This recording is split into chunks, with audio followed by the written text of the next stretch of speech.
नाम काजल है और मेरी शादी को 6 साल हो चुके हैं, लेकिन मेरे अभी तक कोई बच्चा नहीं हुआ था।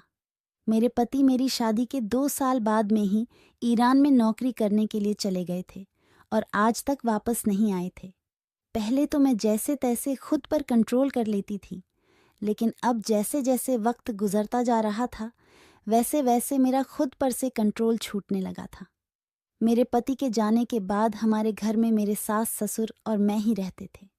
मैं पढ़ाई में बहुत होशियार थी, इसलिए मेरे सास ने जब देखा कि घर पर रहकर मैं बोर होने लगती हूँ, तो उन्होंने पास के ही एक स्कूल में मेरी नौकरी लगवा दी।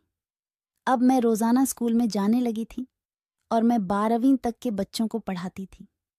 लेकिन वहीं स्कूल में मुझे हमारे पड़ोस का एक लड़का मिला, जिसको पहली बार देखते ही मैं उसकी दीवानी हो गई।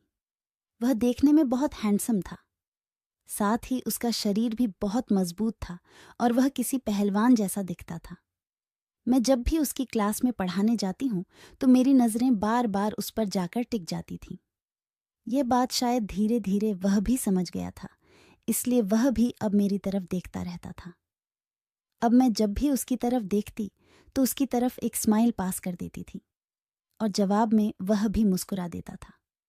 कुछ दिनों तक हमारा ऐसे ही एक दूसरे को देखकर स्माइल करने का सिलसिला चलता रहा, लेकिन वह अभी उम्र में छोटा था और साथ ही मैं उसकी टीचर हूँ, इसलिए वह आगे बढ़ने से घबरा रहा था।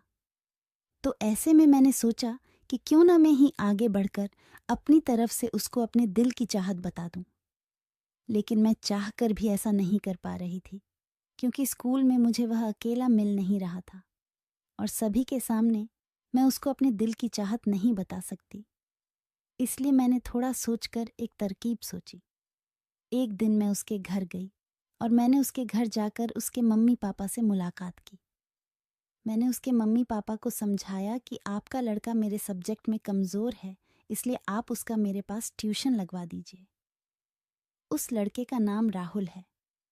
राहुल के मम्मी पापा अपने लड़के के बारे में कमज़ोर होने की बात सुनकर थोड़ा घबरा गए और उन्होंने मेरी बात को मान लिया। अगले दिन शाम को जब मेरे सास ससुर मंदिर गए हुए थे, तब मैंने उसके मम्मी पापा को कॉल किया और उनके लड़के को मेरे पास भेजने के लिए बोला। कुछ ही देर में राहुल मेरे पास मेरे घर आ गया। मेरे सास ससुर मंदिर गए थे और रात को लौटने वाले थे, इसलिए उस दिन मैं घर पर अकेली थी। राहुल के आते ही मैं उसे अपने कमरे में ले गई और 2 घंटे तक उसको पढ़ाती रही। फिर जब उसका वापस घर जाने का समय हुआ तो मैंने उसे अपने दिल की चाहत बता दी। उसने भी एक ही पल में मुझे हाँ बोल दिया। अब मैं और इंतज़ार नहीं कर सकती थी, इसलिए मेरे सास ससुर के आने से पहले हम दोनों ने अपने दिल की चाहत को पूरा कर लिया। उसके बाद से राहुल रोज़ हमारे घर आने लगा था और हम दोनों रोज़ाना एक दूसरे का साथ देने लगे थे। यह सिलसिला 2 साल तक चलता रहा।